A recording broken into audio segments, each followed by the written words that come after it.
My name is Gwen Olson, and I am the author of Confessions of an RX Drug Pusher. I'm a 15-year veteran of the pharmaceutical industry, and I left in the year 2000. And what I would like to do today is I would like to dispel the myth that the pharmaceutical industry is in the business of health and healing. Because in fact, what the pharmaceutical industry is in the business of doing is disease maintenance and symptoms management.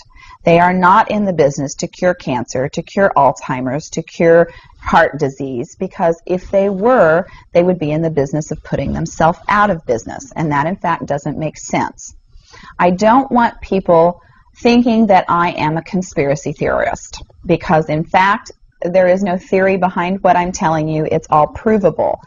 And what I'm saying is provable is that the pharmaceutical industry doesn't want to cure people.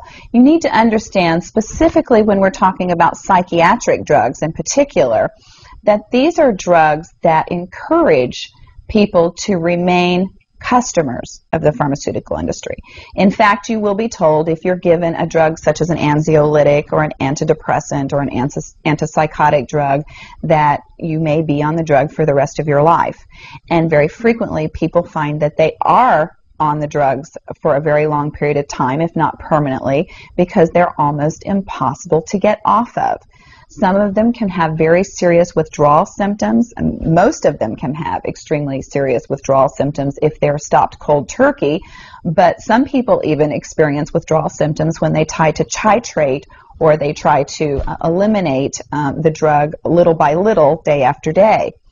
So it's really important to understand the motivation behind all of the current maintenance drugs that are on the market, even, for example, drugs such as cholesterol-lowering drugs. And what we are in fact finding now is that cholesterol drugs are lowering cholesterol excessively and causing other disease states as a consequence.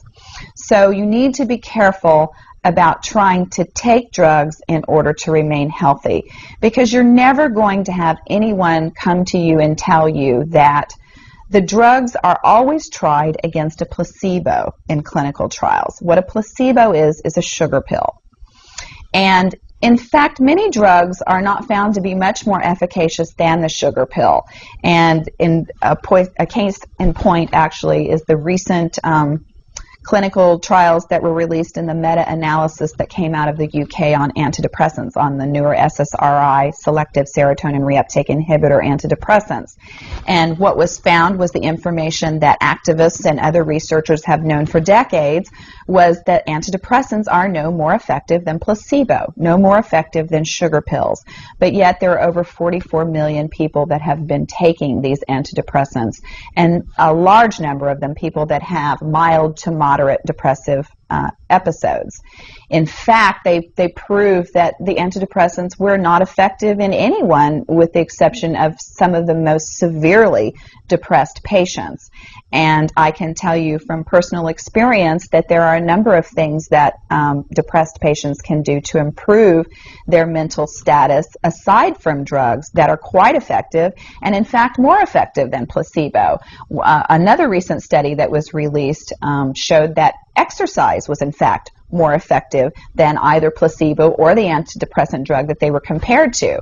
But just like Bill Maher said in his show, you know, we're never going to hear any ads on television that are sponsored by anybody saying, you know, the New England Journal just announced that exercise is twice as effective as antidepressants in curing depression.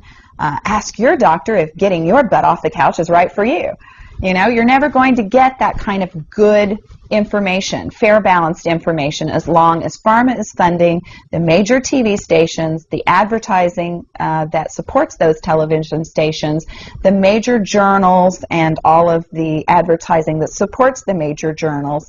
You just have to be commonsensical people and understand that the pharmaceutical industry makes 5 to 6 times the amount of money as any of the other Fortune 500 companies in the United States of America. They are not going to easily or readily give up that income. And we are, in fact, considered a human commodity.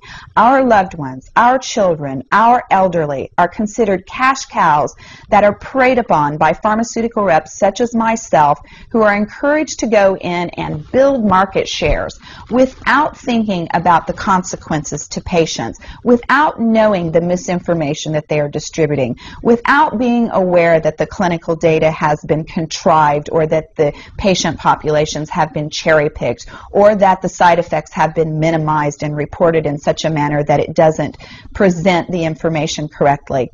I spent 15 years in this industry. I was one of the best, but I'm here to tell you that the industry has run amok, that we are at a severe crossroads in this nation, and that we have got to take our power back, and we have got to start making the pharmaceutical industry accountable for their actions and for the defective products that they're putting on the market. It won't be long before every American is affected by this disaster, and we need to be aware of what the differences are between diseases, between disorders, and between syndromes. Because if it doesn't have to be scientifically proven, if there are no tests, if there are no blood tests, CAT scans, urine tests, MRIs, if there is nothing to document that you have a disease, then you in fact do not have a disease, you have a disorder, and it has been given and has been diagnosed pretentiously, and you need to get yourself educated and understand that there are options, and those options are much more effective than drugs. You need to look into the nutritional aspects of your diet and your lifestyle aspects. Are you exercising? Are you taking care of yourself in the ways that you need to be proactive about your health? Because once you start down the road of taking one prescription drug on top of the other, you will be a lifelong customer for the pharmaceutical industry, and your choices will be truncated. So I would like to ask you to please self-educate, be proactive, and share the information with others. The next victim could be someone that you love. Thank you.